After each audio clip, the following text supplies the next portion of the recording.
Hello, boys and girls. Carla here, and you are watching I Tell Truth. Bro, I literally have laughed so much today. And trust me, watch this video, and this will lighten up your whole day.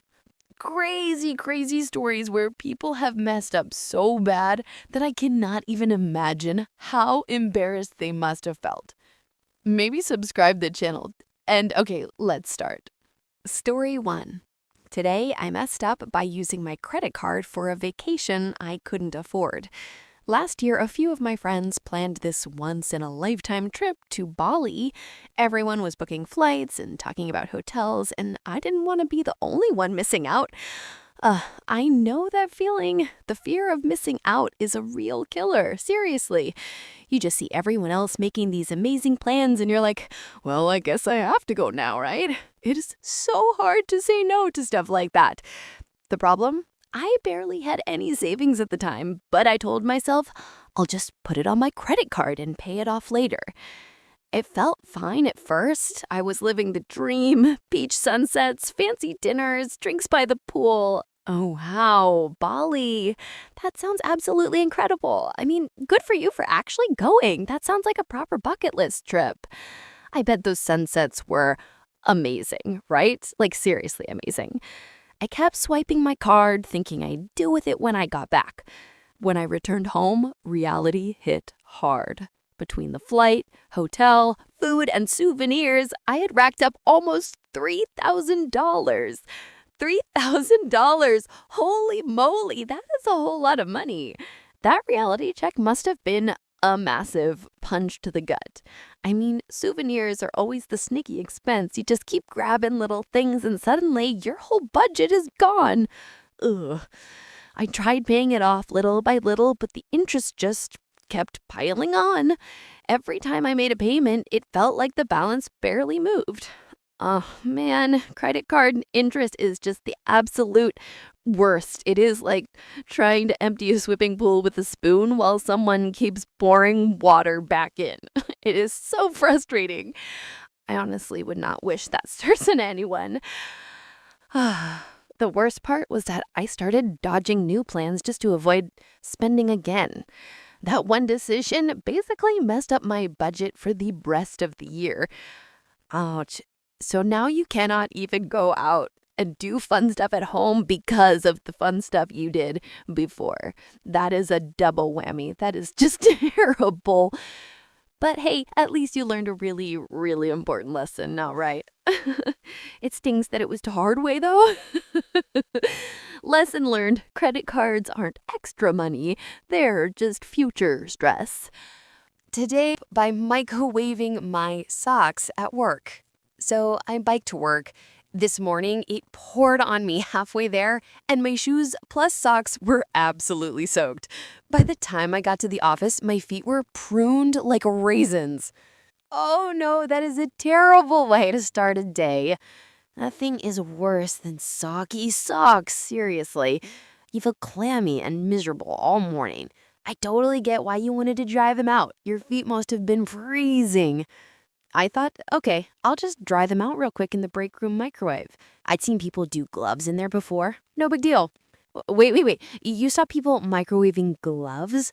Gasp. That is already kind of questionable, but socks? I mean, I have definitely tried to dry things quickly, like maybe putting them near a vent, but never in a microwave. You were really going for the speed run here, huh? I take off my socks, toss them in for 2 minutes, and go back to my desk. About 45 seconds in, I smelled something awful, like burnt hair mixed with wet dog. Then the fire alarm goes off. Oh my goodness, like burnt hair mixed with wet dog.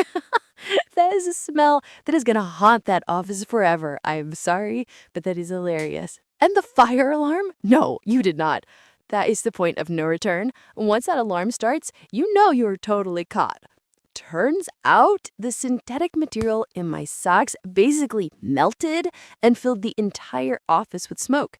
Everyone evacuated, building management shows up, asks where the fire was, and all my coworkers are standing around shivering in the parking lot. Well, I have to admit, it was my socks. Stop it. Can I breathe? I have to explain that to building management with everyone watching and shivering is like a movie scene. The walk of shame, but with paraffin. That is just too good. You're really committed to that decision, even if it was a total disaster. Now the microwave is trashed. HR sent an email reminding everyone not to cook clothing, and I have achieved permanent nickname status, Hot Socks. That nickname is gonna stick, friend. You know that, right? Hot Socks is actually pretty catchy, I have to admit. But an HR email about not cooking clothing? You are officially legendary. Well, at least you have a great story now, even if it cost you a microwave and your dignity. That is just the funniest thing I have heard all week. Story 3. Today I F up by saying I'd email someone I met in drawing class. Picture this, if you would. It's the end of the day, drawing class. However, most of your class is out on a field trip that you neglected to go to because you forgot to pay. So you go to another classroom instead. Oh, a field trip you missed because you forgot to pay? That is already a bit rough, but hey, you made a good decision to go to the other class instead. You know, making the best of it. And look, it totally paid off because you met someone new. There, you make a friend. Same interests as you, same sense of humor, etc. Oh, that is the best. When you instantly click with someone like that, it just feels so easy and fun. That is a great feeling, getting along perfectly right away. Nice. You had to go early due to a doctor's appointment, so you wave goodbye and tell your friend you'd email them, as you had left your phone at home. Truly a perfect social interaction. Nothing could ruin this day for you. Oh my gosh, you left your phone at home and you had to rush out for a doctor's appointment. That is like a triple whammy of bad timing. But yeah, saying you will email them is the perfectly normal thing to do in that situation. This is what happened to me. However, there was one teensy little detail I'd forgotten to account for. One itsy bitsy little tidbit that by Sherlock I had forgotten about, as had they. Ooh, wait a minute. I think I see where this is going. What is the teensy little detail? Come on, tell me. Sound of suspenseful drumming. Neither of us knew each other's email. I realized my snafu as I was driving home. We knew each other's names, but not our emails. No matter, I could simply look it up on Canvas, the app our drawing class uses, and find them, right? Incorrect. You see, Canvas has a tiny little feature where if someone is not in the same class as you, which they weren't, as we had met when our classes were merged, you cannot email them. No way! Oh, that is just the most unlucky, ridiculous thing. That app feature is truly designed to ruin your life at this exact moment. You had the perfect meeting, the perfect sign-off, and you get totally blocked by a stupid technicality. That is just brutal. So I'm texting this in bed, ever so aware of my stupidity. They did mention they had read it, so on the off chance they see this, hello. Well, the fact that you remembered they had read it is actually pretty clever. Seriously, good thinking. I really hope they see this post. That would be such a fun, memorable way to reconnect. What are the odds, right? Good luck. Good luck. Story 4. Today I F up answering a call at 5 a.m. I keep my phone on D&D 10 p.m. to 6 a.m., but if you have an iPhone, you know if someone calls 2 times in a row, the second call rings through. That is the most annoying feature ever. It is supposed to be for emergencies, but it just lets telemarketers or random people with a bad sense of time wake you up. That is just terrible. So at 5:03 a.m., my phone rang, and I vaguely remember answering my phone and thinking that people shouldn't call if they don't know I'm on West Coast time and it's super early. 5 a.m. is the absolute worst time to wake up, especially if you are in that deep, deep sleep. You must have been so out of it. And yeah, who calls someone at 5 a.m. unless the building is on fire? That is just rude. For context, I get my best sleep just before my alarm at 6 a.m., so I was hard sleeping. I woke up later and see 3 texts from the same number at 5:05 a.m. Hello, good day to you. I hope you remember. Wait, that is creepy. That is like a really weird cryptic message to send, especially after waking someone up. I hope you remember. Remember what? That is the kind of message that would make my stomach drop, seriously. Well, I don't. Again, vaguely remember maybe thinking about answering. No, I don't have any credit card numbers or makeup info memorized, thankfully, but hopefully I didn't rattle off my address. What did I say? It's been eating at me all day. Oh my gosh, this is the part that is terrifying. What if you mumbled something really important in your sleep days? It is like a super short amnesia episode, and you cannot get the memory back. The stress of that not knowing must be driving you totally crazy. I Googled the number, but no results. My hubby is out of town, and I sent him screenshots, and he seems unbothered. Of course he is unbothered. Scoff lightly. Guys are always like, it's fine, just go back to sleep, when you are having a total life crisis over a 5 a.m. call. They just do not get it. But look, no Google results is actually good. That means it's probably not a known scammer number. Advice, please. I'm going to block the number tonight, but should I try calling? Texting back? Okay, so absolutely do not call or text them back. No. That is exactly what they want you to do. It just confirms the number is active. And if it isn't scammer, they will keep bugging you. Block the number right now. Just block it and try to forget about it. Whatever you said in your sleep days, it was probably just a huh? And then you hang up. Seriously, block it and move on. Story 5. Today I F up by accidentally becoming my client's wife's boyfriend. Update. So it's been about 7 months since the conference room incident, and people have been asking what happened. Short answer, it's been a mess. Wow, 7 months. I knew this was going to be bad, but I did not think it would drag on for this long. That is intense. I am grabbing some popcorn. Please keep going. This sounds like a serious drama show. About 3 weeks after I withdrew from Dave's case, I got called into a meeting with the senior partners. 3 partners, our firm's general counsel, and a rep from our malpractice carrier on video call. The managing partner slides a folder across the table. Opposing counsel reported a conflict of interest issue to the state bar under Rule 8.3. We've been notified of a disciplinary inquiry. Oh no! A malpractice career and a disciplinary inquiry. That is like the final boss level for the legal day meme on. This went from a dating mistake to a career problem, seriously. That must have been the most terrifying meeting. You probably felt sick to your stomach.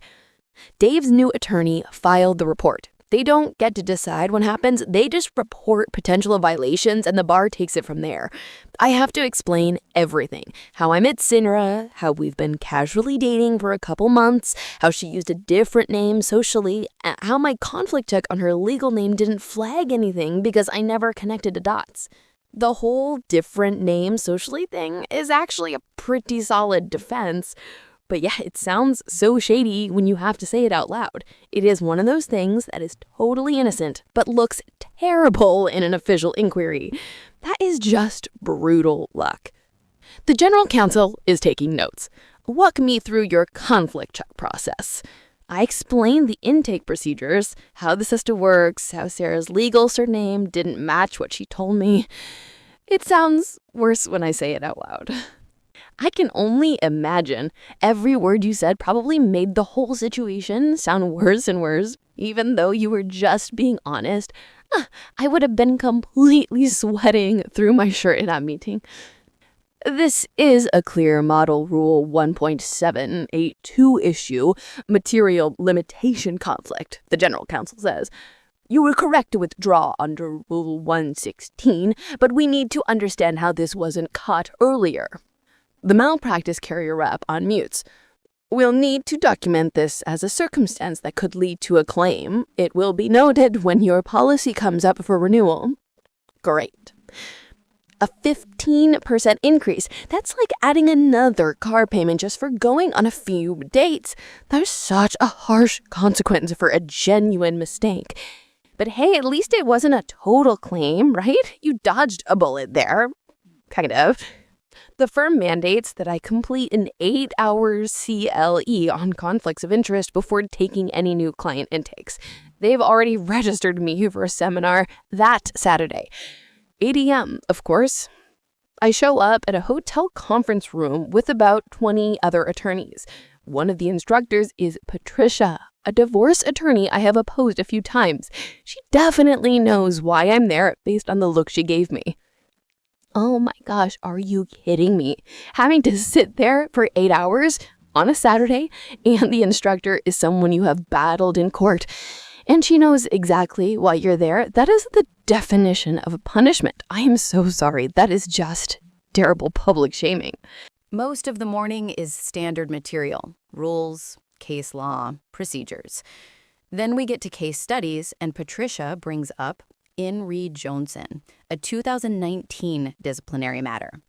Attorney, representing a divorce client, starts dating someone, turns out to be the opposing party, discovers it at a settlement conference. Same exact situation as mine from 6 years ago in a different state, and I wanted to sink through the floor.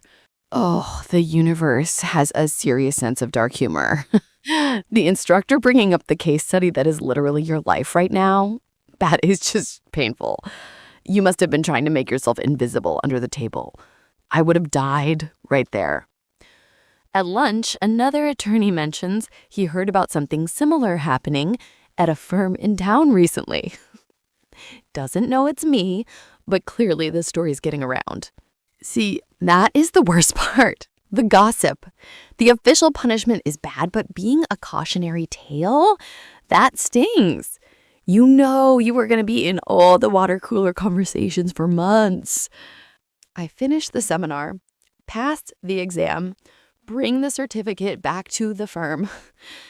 A few weeks later, the bar sends a letter.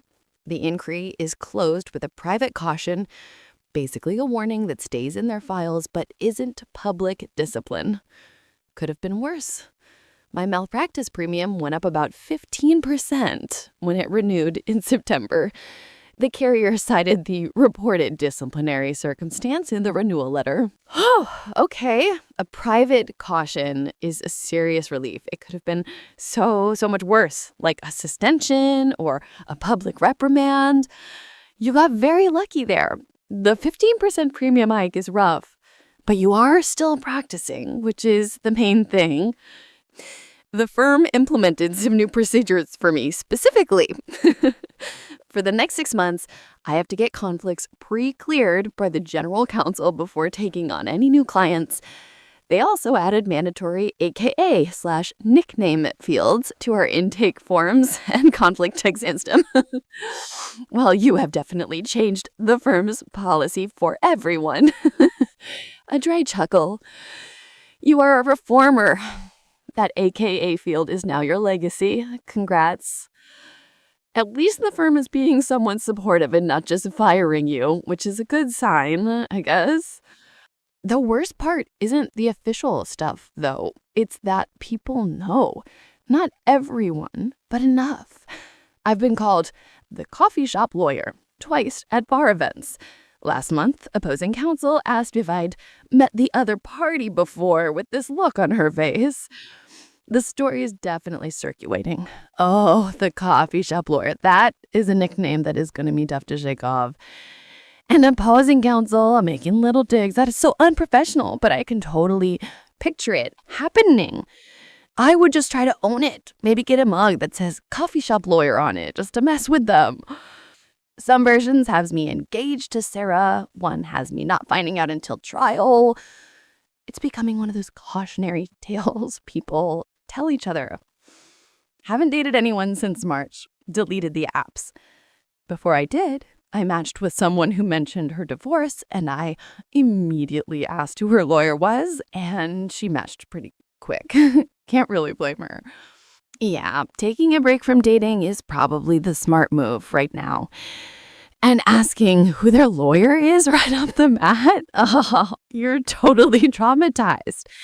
But you know what? Eventually, this will just be a funny, crazy story you tell when you're having drinks.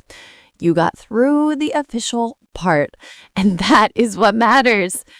Dave and Sarah are probably doing fine, so now it's time for you to do the same.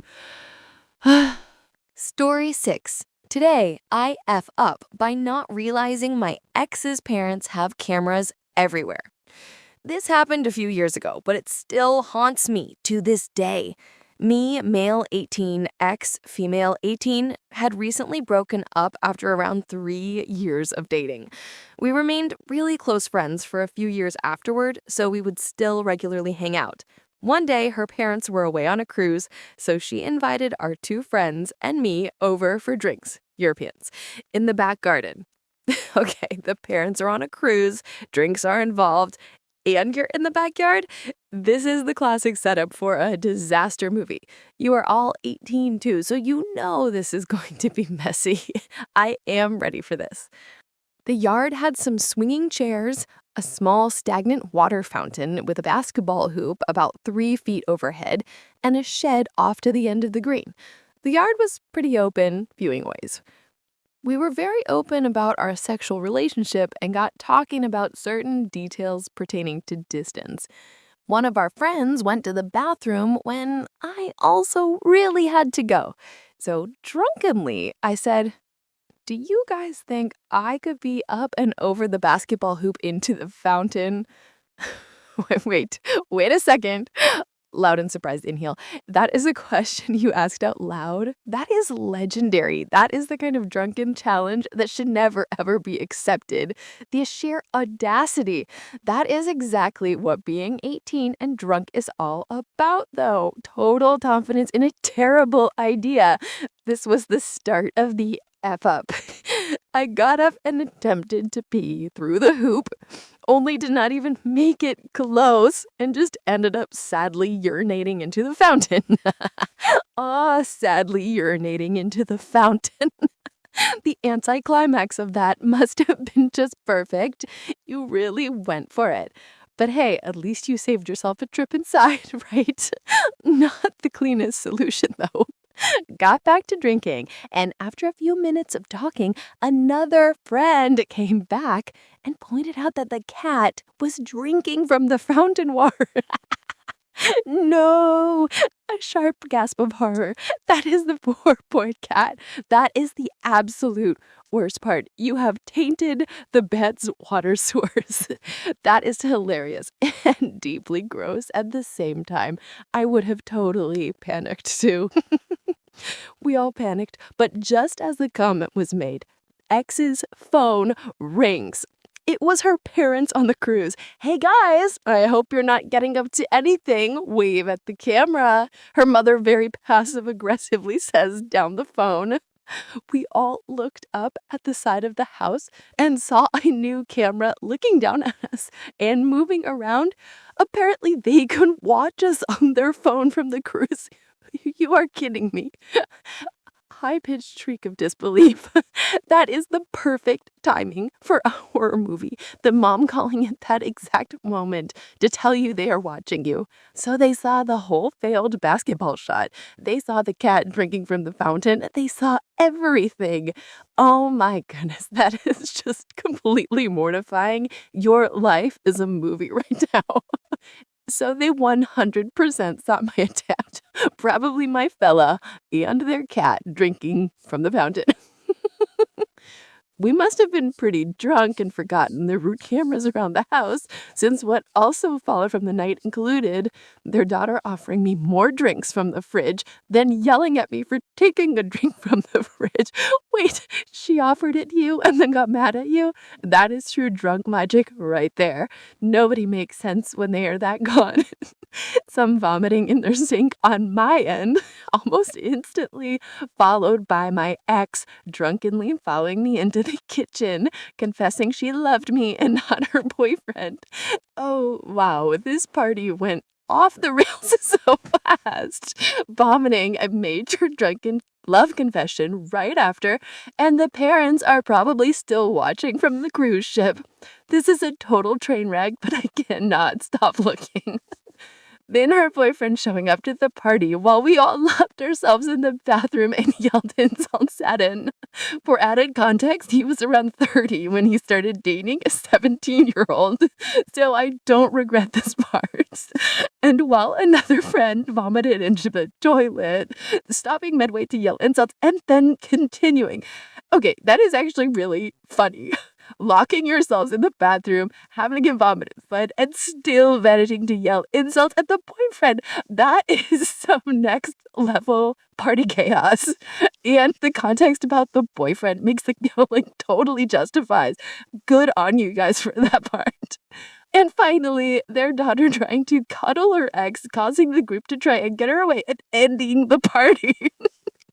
That was the last time I was ever invited to her house, and we moved drinking nights to our friend's place. After about 2 more drunken confessions of love and attempts to cuddle on multiple nights, I decided they shouldn't drink with said ex anymore. Yeah, I think moving the party and ditching their drinking sessions with her were 2 very, very good decisions. That night was a total disaster, all the way from the basketball hoop to the bathroom and the parents watching the whole thing. Seriously, you need to go in hiding for a few years after this one. Oh, what a story. Story 7. Today by not canceling my recurring shipment when I moved. A few days ago, I got a notification that my card has been charged for a purchase, and I have no idea what it is. I go to my bank and see where it's from. Holy shit, my heart drops. Oh no, the sudden charge is always the worst. When your heart drops like that, you know it is something really, really bad. You immediately know you messed up. A recurring order has been shipped to my old apartment address. I had just moved about a month ago, and this order recurs every 12 months. It hasn't happened in 11 months, and I totally forgot that every year I get a shipment of 30-ish frozen, dead, large rats. Wait. 30 dead rats? Oh my gosh. That is the most perfectly bizarre thing to forget. I mean, who forgets ordering 30 large dead rats? This is absolutely epic screw up. That is like the punchline of a very dark joke. And by large, I mean large, maybe about 6 inches long on the small side. I have a snake, so in this context, it makes sense. But for any random person who just moved to a new apartment, getting an unlabeled huge package filled with 30 dead frozen rats is going to be an omen of the devil / the Dark Lord. Oh, 100%. Imagine opening that box. The new tenant is probably going to think they have moved into a mafia safe house, or that the apartment is completely cursed. That is going to be a moment of pure existential panic for that poor person. I understand this, so I contact Petco expeditiously. And Lello, please help. I don't want my money back. Please just don't send a box of dead rats to a random person.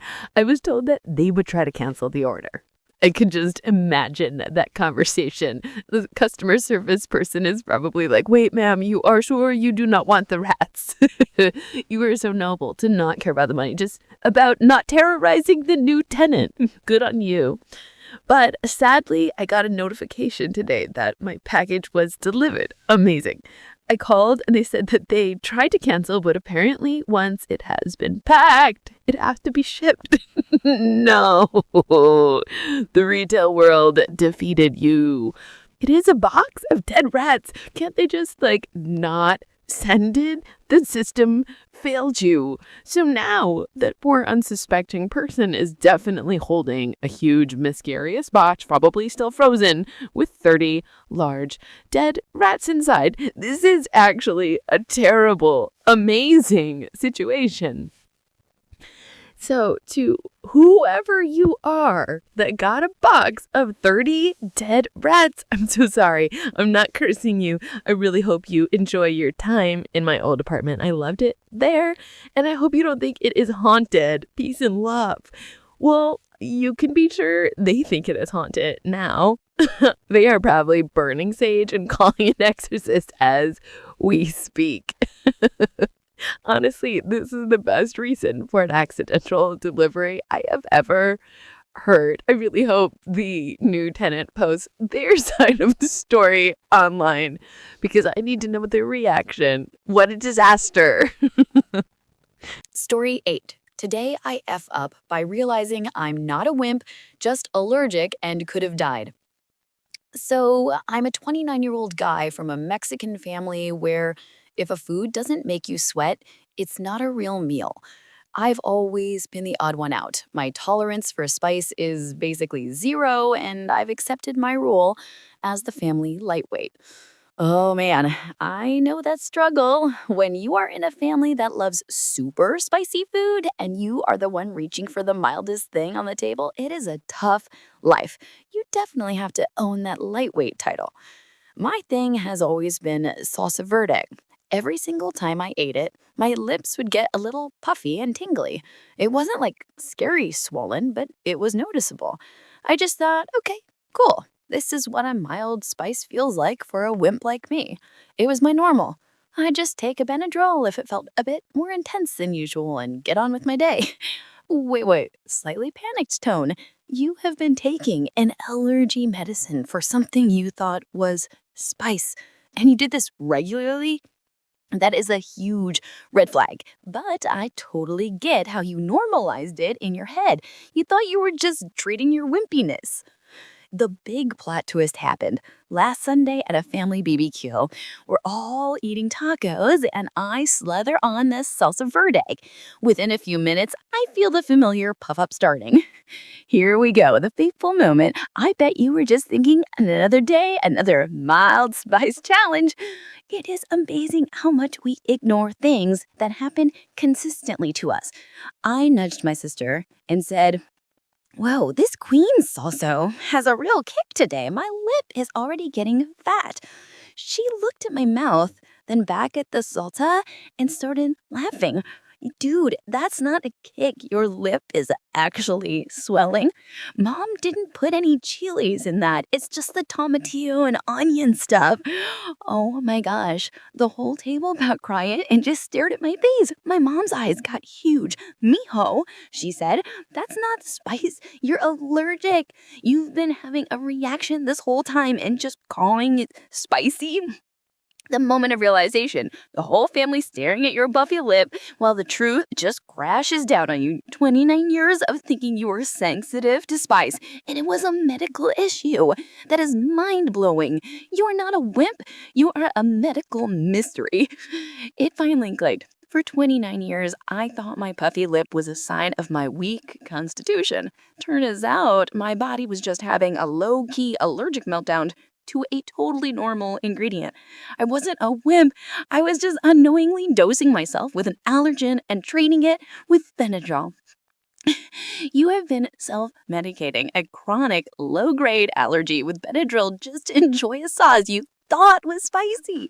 That is incredible dedication, even if it was completely wrong. You could have been in serious trouble if that reaction had ever gotten worse. Go get those tests. Seriously.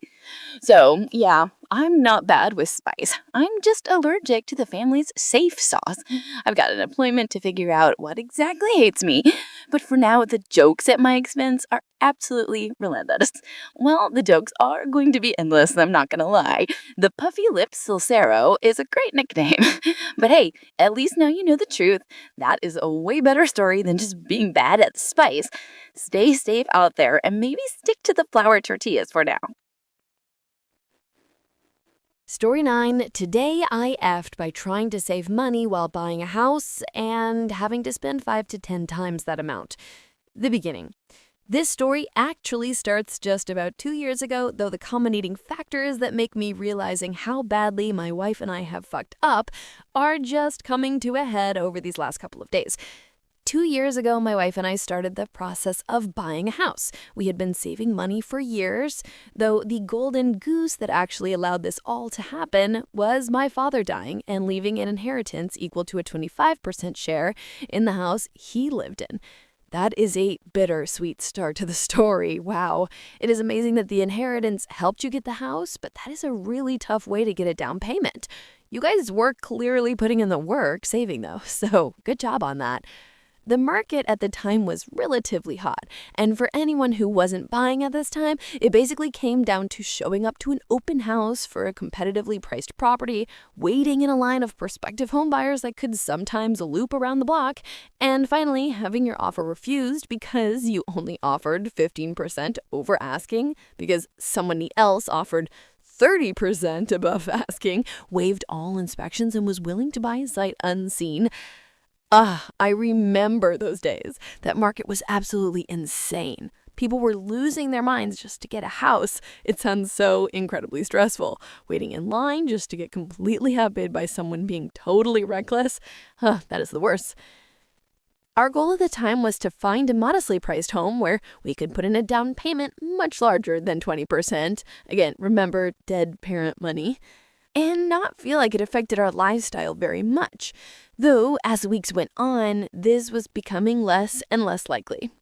The house. About 2 months into the home buying process, I find a property that I instantly fall in love with. And because it is most definitely a little bit on the less competitively priced side, it wasn't getting much hits from the open house market. It was a 1-story house that had recently been purchased by renovators and turned into a 2-story house. And in my experience during this time, many of these properties started too high in price for the community and would slowly get walked out over time. Ooh, a renovated 2-story? That sounds like a dream. And finding a house that was slightly overpriced is actually a super smart strategy in a hot market because you avoid the pity wars. You guys played that really well, getting it under market value. Nice, negotiating. My wife and I checked it out. We put in an offer under market value by about $15,000, and a few days later, we were accepted. Though I'll be honest, based on some of the houses that we had seen, if they had marketed the house like $30,000 below, it would have easily gone for a plus $50,000 more. This is kind of where the effed up really begins. So while we did opt to do a home inspection, which you should always do, which helped save us a lot in later repair costs when we found stupid shit like they forgot to connect our basement power to the power box, or the downstairs bathroom shower wasn't graded properly, so is useless. The thing we didn't opt for, a septic tank inspection. Wait. You found issues like a missing power connection and a useless shower, but you skipped the septic tank inspection because it was brand new? Oh, honey, when renovators are cutting corners that badly on the visible stuff, you should assume they totally messed up the stuff you cannot see. That little few $100s felt so significant at the time. I get it. Apparently, septic tank inspections are an entirely different thing, done by entirely different people, and we figured, well, the septic tank is brand new, literally never been used. Why waste a few $100 on it? Record scratched back to the future. About 2 years after buying the home, and not even really sure of the size of the tank, we called the local septic guys to come pump it. I figured 2 years is long enough, and I didn't want to be the guy who has sewage seeping up through his lawn, so even if it wasn't full, what the hell is the harm in getting it done early? At most, this was going to cost like $300 to $400, right? Wrong. We paid $1,200 that day. Ouch, that is a huge jump from the expected price. I knew the septic tank was going to be the problem, but $1,200 just for the first day? That is rough. What in the world did they find? Why? Because while not all septic tanks need electrical power, this specific tank and drain field very much does need electrical power. And the geniuses that did the home renovation just completely decided not to connect it to anything when they finished installing it. So all of the gray water is just collecting, and because they never bolted the top, just sort of oozing out into the lawn. So the $800 in extra cost were from having to pump out all of the water that wouldn't normally be sitting in the tank. They did not connect the power.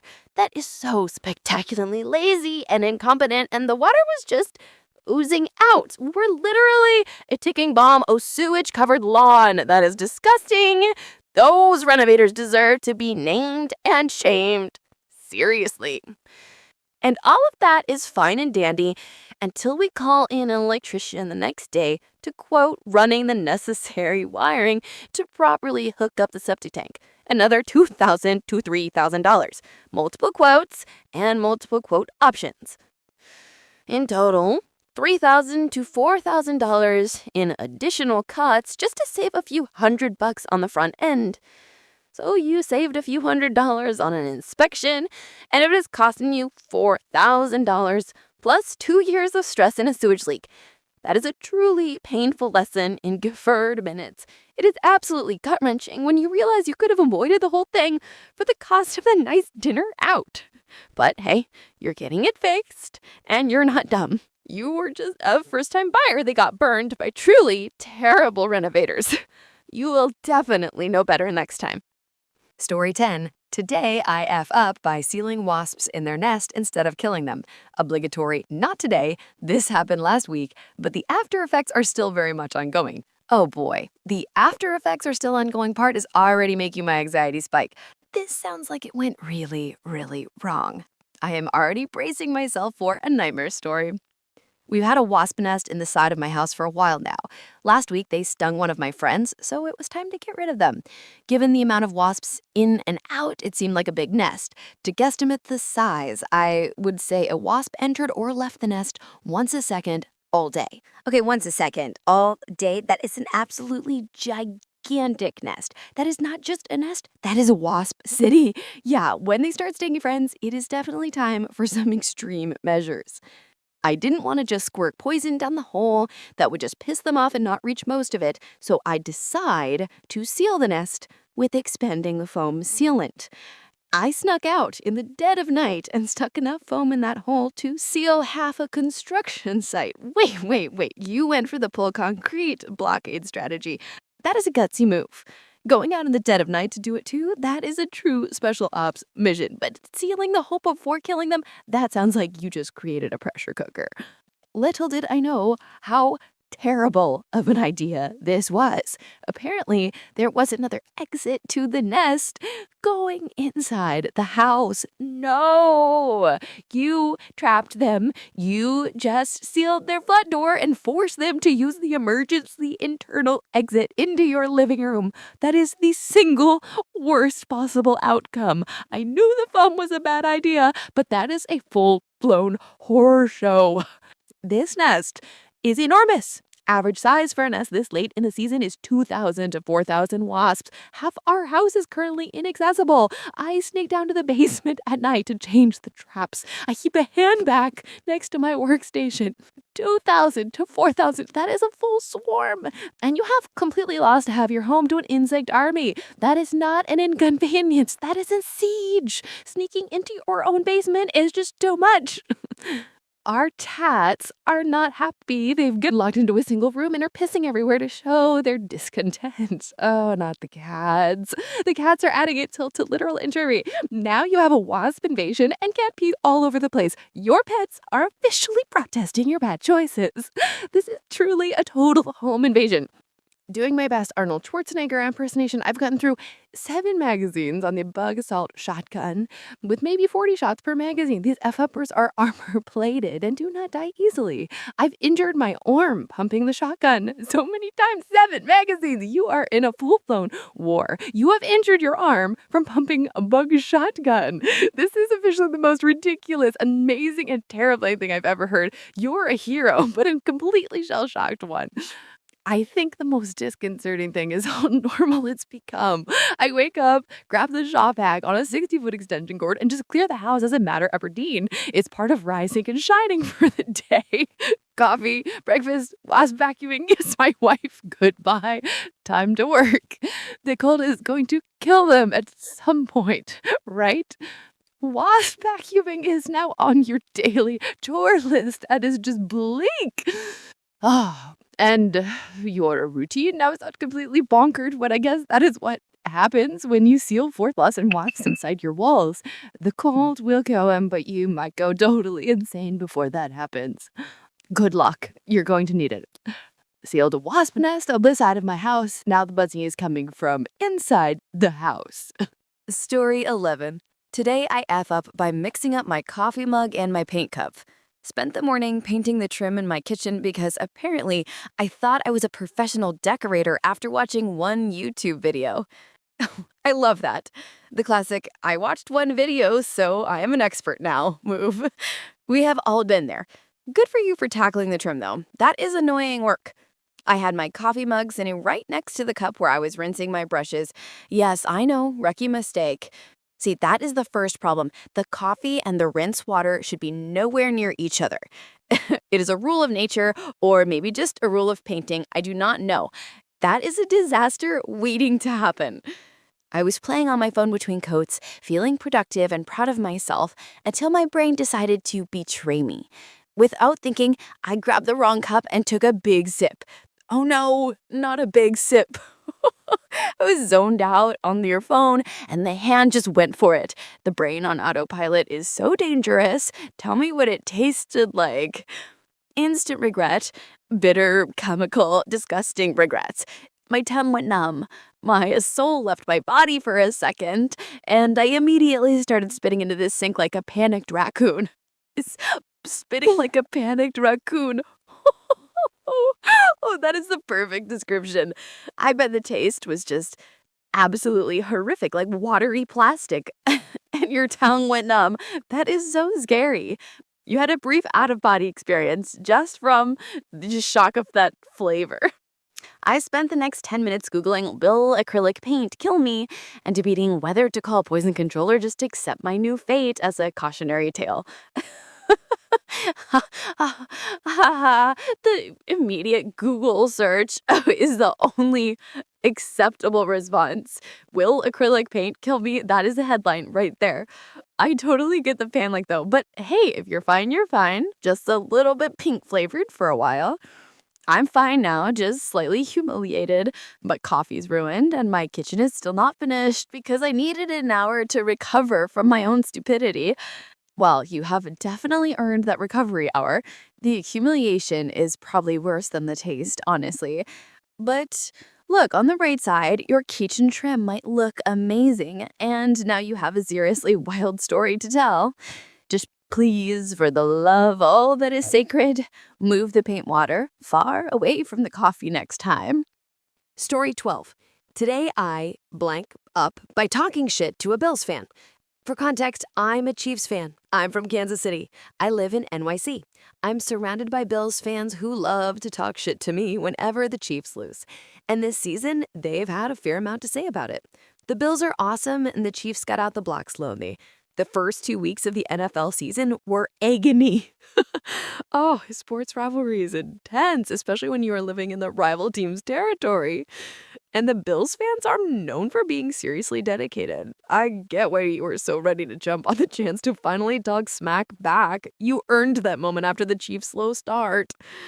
One of my good friends is one of those aforementioned Bills fans. Every time something bad happens to my beloved team, she's the first one in my ear to let me know about it. Ah, the classic frenemy sports rivalry. It is all fun and games until one team actually loses. But that just makes your revenge victory so much sweeter, right? You were just waiting for your chance. So tonight, when the Bills lost to the Falcons, I took the opportunity to return fire. I hopped into IG and sent her the message, "Sorry for your loss, crazy eyes." Sorry for your loss? That is perfectly light, classic jab with the emoji too. It is a perfect, playful, trash-talking message you send a friend. You literally did nothing wrong here. You executed the plan perfectly. Light, playful, normal message, some fun banter between friends. Didn't think much about it. A few minutes later, as I'm scrolling, I look at her IG story to find a series of posts. Morning. One of her childhood friends passed away this weekend. Oh my gosh, no, that is the worst possible coincidence that could ever happen. That is like a cosmic level of bad timing. That pit in your stomach when you saw this story must have been absolutely awful. You go from feeling triumphant to feeling completely sick. I panicked immediately. Best case scenario, she knows I'm just talking about the bills and she's very much so not in the mood to laugh about it. Worst case scenario, she thinks I'm mocking her friend's step. The absolute worst, right? That is the fear, right? Thinking she could possibly interpret your light joke as you making fun of her grief. That is a truly horrible thought. It's a kind of situation where you want to instantly teleport back in time and smash your phone. I went to delete the message I sent, but it was too late. She'd already seen it. I sent a follow-up message with clarification, apology, and sincere condolences, but I'm still feeling awful. Well, you did the only thing you could do. You immediately sent the follow-up, which is key. That is the adult thing to do, explaining the situation right away. You're her friend and she knows you. She definitely knows you were only talking about the game, and I promise you she is probably not thinking you are mocking her friend. She's deep in grief, and that's where her head is. The message was just a painful reminder of the outside world, not a jab at her. Give her some space and she will absolutely understand. You're a good friend and you did the best to make up for a horrible coincidence. Story 14. Today I F up because everything I thought I knew about pickles was wrong. Throwaway account because this is way too embarrassing to post on my main. Oh, a throwaway account for a funny story. That means it must be a good one. I am ready for the embarrassment. Bring it on. So today at work, we had our usual weekly meeting. Before we talk about serious stuff, our boss likes to go around and have everyone share something good from their personal lives to lighten the mood and all that. One of my coworkers, Daisy, proudly shares that she has made dill pickles. Oh, that is actually a really sweet way to start a meeting. And homemade dill pickles, that is pretty impressive. I have to admit, but I have a bad feeling where this friendly conversation is going. Me, wanting to be friendly, innocently asked the dumbest question ever. Did you grow the pickles yourself, Daisy? Wait. Did you grow the pickles? That is such a pure question. I mean, I guess it makes sense if you do not know where pickles come from. You were just trying to be nice, though. Daisy looked hella confused, to which she responded, "You mean the cucumbers?" And without hesitation, I confidently replied, "No, the pickles." Oh my gosh, you doubled down. You really stuck to your guns. The look on her face must have been absolutely priceless. You were so confident in your mistake. That is the best part. And because apparently I hadn't humiliated myself enough, I doubled down with, "Did you grow the pickle plant yourself?" The pickle plant? That is fantastic. This is the point where everyone in the room realized what was happening. You literally outed yourself as someone who believes a pickled cucumber is a separate species. I'm sorry, but that is a hilarious thing to say in front of your entire office. For context, my family immigrated here and we never really ate pickles growing up. I genuinely thought there was a pickle plant somewhere out there. I never bothered to learn because I never liked the taste of those salty-ass pickles anyway. See, that is the perfect explanation. You didn't eat them, you didn't like them, so you never bothered to learn the truth. Honestly, you should just embrace the pickle plant guy nickname now. It's such an innocent, funny mistake. And now you finally know the truth about the salty, magical fruit. A supportive giggle. Story 13. Today I F up by microwaving my wallet. So I was running late for work this morning and realized my wallet was soaked. I had spilled coffee all over it the night before and forgot to take my cash and cards out to dry. Oh no, the coffee spill. That is a kind of small disaster that just ruins your whole morning. especially when you are already running late. You must have been completely stressed out. I Googled how to dry a wallet fast, and the first suggestion said to use a hairdryer or brief heat source. Well, guess what's a heat source? The microwave. The microwave? Oh, the brief heat source. That's where your brain totally betrayed you. I mean, I can see the logic, but that is a dangerous leap. You were truly desperate for a quick fix, weren't you? I put it in for 15 seconds. At second 7, the thing caught fire. Not like, oh no, sparks, fire. Full on, wallet on fire, fire. A full on wallet fire? Holy moly. The smell must have been absolutely vile. It went from being wet with coffee to being actively on fire in 7 seconds. That is a record for terrible decisions. You literally started a microfire in your kitchen. The smell was like melted rubber and regrets. I threw it in the sink, half burning my hand, and spent the next 10 minutes trying to air out my apartment so the smoke alarm didn't summon the fire department.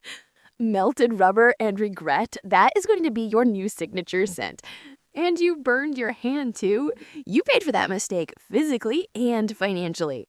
The thought of the fire department showing up because of a microwave fire involving a wallet is just hilarious. The cherry on top, my debit card's chip melted and my ID photo fused to the leather. It now looks like I survived a car explosion. ID looks like you're in a car explosion. That is amazing. It's like a battle scar now. The chip melting is just perfect proof of the chaos that happened in that 7 seconds.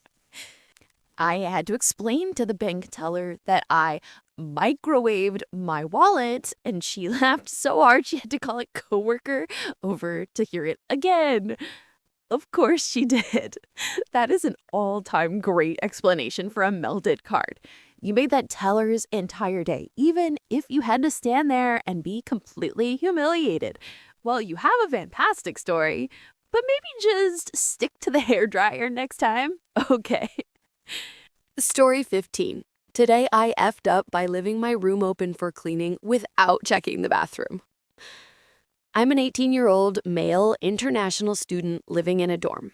I'll say it right away, I'm single, so my room is often a mess since guests are rare. I recently moved into a new dorm where cleaning happens about twice a month.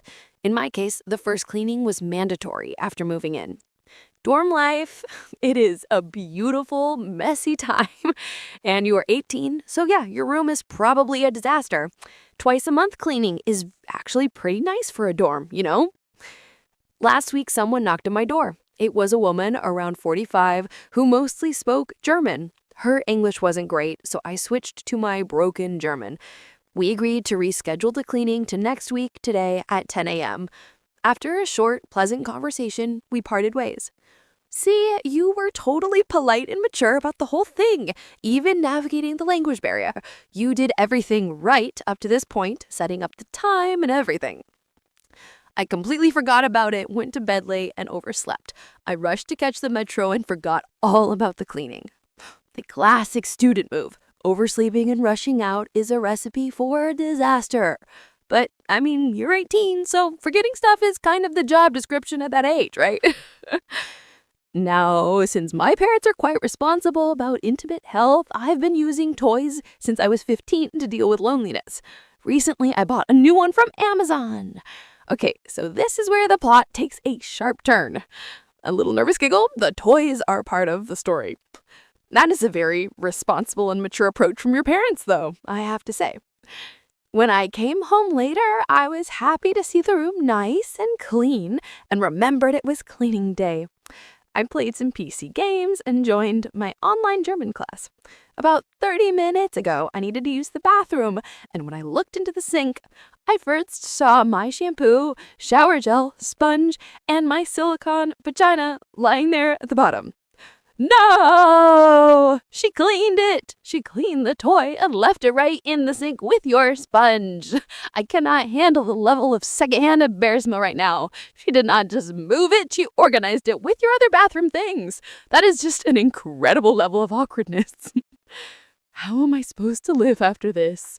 How do I wash away the shame? Oh, friend, you are never washing away the shame of this one. That is a permanent memory. But look, that cleaning woman has seen everything in her life. Seriously, she probably just looked at it and thought, well, this needs a wash, and then put it with the rest of the bathroom supplies. She was just doing her job. Honestly, the only way to get over this is to laugh about it because it is truly a hilariously awful situation. Story 16. Today I F up when I shut down my young coworker's advances. All right, Reddit. This particular screw-up happened last night, and I'm currently at my desk feeling like I'm just waiting for a bomb to go off. Look, I'm just a regular guy, 32 years old, married to a woman who's way out of my league, and our life is simple and good. I like it that way. I come to work, I do my job, I go home. The last thing I want or need is drama. Totally fair. You have got a great life, a cool life, and you just want peace. That is a reasonable expectation for a grown man at work. You're just trying to keep your head down and avoid any of that ridiculous office messiness. About a month ago, we hired a new girl, Kay. She's 18, right out of school, and full of that bubbly energy I vaguely remember having. For some reason, she has decided I'm her target. At first, I figured she was just friendly, but it's gotten to a point where I can't ignore it. It's been things like, 1, finding little hearts drawn on my notepads if I leave them in the kitchen. 2, the constant staring. I'll be working and get that feeling someone's watching me, and sure enough, it's her. She just blushes when I look up. 3, the loudmouth in sales jokingly called her my work wife, and she just ran with it. Started signing notes to me with WW, just mortifying. 4, the real kicker was when I was talking with a buddy here about wanting kids with my wife, and Kay, who is pretending not to listen, chirps in with, I always thought I'd make a great stepmom. What do you even say to that? Wow. Okay, that is not just friendly. That is full-on inappropriate. Work-wife notes are already too much, but this stepmom comment, that is so boundary crossing. It is incredible. She is clearly not reading any of your signals, or she is choosing to ignore them completely. That must have made your skin crawl. Seriously. My strategy, which in hindsight was pretty dumb, was to just be aggressively married. I'd bring my wife up constantly, hoping she'd get the message. My wife and I saw that movie. My wife packs my lunch, etc. I thought I was setting a clear boundary. I was not. Honestly, that's most people's first move. Just drown them in details about your happy marriage. It's supposed to be the subtle, non-confrontational way to shut it down. The fact that she was still going after that means she was living in a total fantasy world, which is a classic 18-year-old move, unfortunately. So this brings us to the F-up last night. It's late, and it's just the two of us left in the office finishing a project. The place is dead quiet. She brings me a coffee I didn't ask for and does that thing where her fingers linger on mine for way too long when she hands it to me. I pulled my hand away as she gets this really serious look and asks me, "Are you really happy?" And that was it. My patience, which I usually have a lot of, just hit 0. All the weeks of awkwardness and cringing just boiled over. I dropped the polite, nice guy act, and I was just blunt. I looked her right in the eye and said, "My wife is my world. That's not an appropriate question for work, and it's not up for discussion." That is perfect, professional, and a very final line. You were completely justified in saying that. It sounds harsh, but it was absolutely necessary because your subtle hints were not working at all. You literally had to spell it out for her. She didn't get embarrassed, maybe stammer an apology, but that's not what happened. It was like I flipped a switch. The smile, the bubbly personality, all of it just vanished. Her face went completely blank. She just stared at me for a second, then said, "Okay," in this flat, dead voice. The rest of the night was dead silent. It was the most uncomfortable hour of my entire career. That is actually terrifying. The switch flipping like that, and the single flat, "Okay." She just went from a crush to full-on cold resentment in an instant. that silent hour must have felt like a week. Seriously. That is a kind of quiet that feels like you're sitting next to a ticking bomb. Today, it's like I'm sitting next to a stranger, a really angry stranger. She won't look at me, but the vibe is so hostile, it's making my skin crawl. I'm no longer dealing with a kid with a crush. I'm dealing with a pissed off woman I have to work with every single day. My big F up was thinking that being direct would solve the problem, but I think I'm just made it 1,000 times worse. Now I'm just sitting here replaying it in my head, convinced she's going to mark down to HR and claim I was the one hitting on her. Oh, the hostility is definitely worse than the awkward crush. She is probably really hurt, and unfortunately, hard people can be unpredictable. You did the right thing, though. You had to shut it down correctly to protect yourself and your marriage.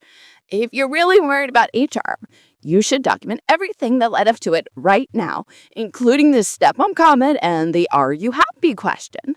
That way you have a timeline. You took the heat now, but you definitely stopped the bigger fire later. Story 17. Today I effed by trying to surprise my girlfriend and surprising her way too much. My girlfriend and I have been dating for a little over a year, and she's been saying how much she loves surprises. I thought I'd do something cute, a surprise dinner date at her apartment with her favorite food and candles. The plan was simple. She'd get home from work, and I'd already be there waiting with everything set up. Romantic, right? Aw, that is so sweet. A surprise dinner with candles and her favorite food. That is a really thoughtful and classic romantic move. You were totally trying to get some major boyfriend points here, and the plan was great. What could possibly go wrong, right? Well, the simple part didn't exactly happen. I got the spare tea from her. She'd given it to me months ago for emergencies. Picked up food, candles, and even a little Bluetooth speaker to play her favorite playlist. I set everything up perfectly. Candles lit, lights dimmed, dinner laid out, the works. Then I had heard her at the door. I got all excited, dimmed the lights even more, and hid behind the counter, thinking I'd pop out and say something cheesy like, "Surprise, babe." Hiding behind the counter, a quiet anticipatory gasp. You went for the jump scare surprise. You definitely committed to the element of surprise here. Dimming the lights even more was the final touch, but that is where I think you crossed the line from romantic to mildly terrifying. The door opens and she screams, like blood-curdling screams. Drops her bag, grabs the first thing she can, a frying pan, and swings it at me before I even have a chance to move. I duck, nearly knock over the food, and start yelling, "It's me! It's me!" The frying pan. Oh, she was ready to defend herself. That is amazing.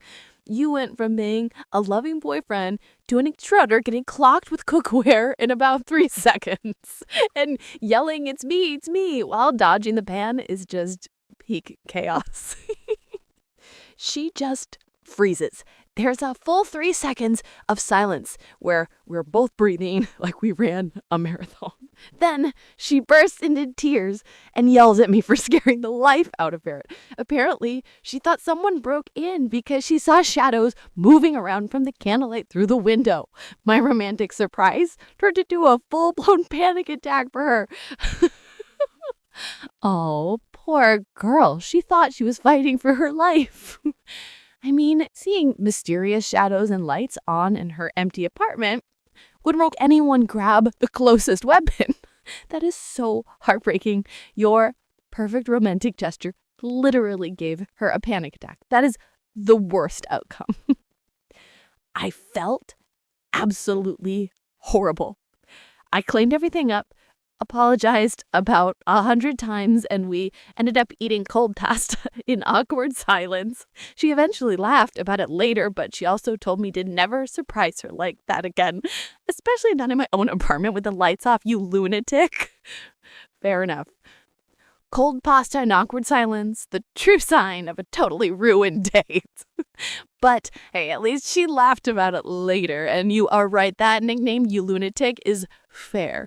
Next time, just be sitting on the sofa with the lights on, holding a rose.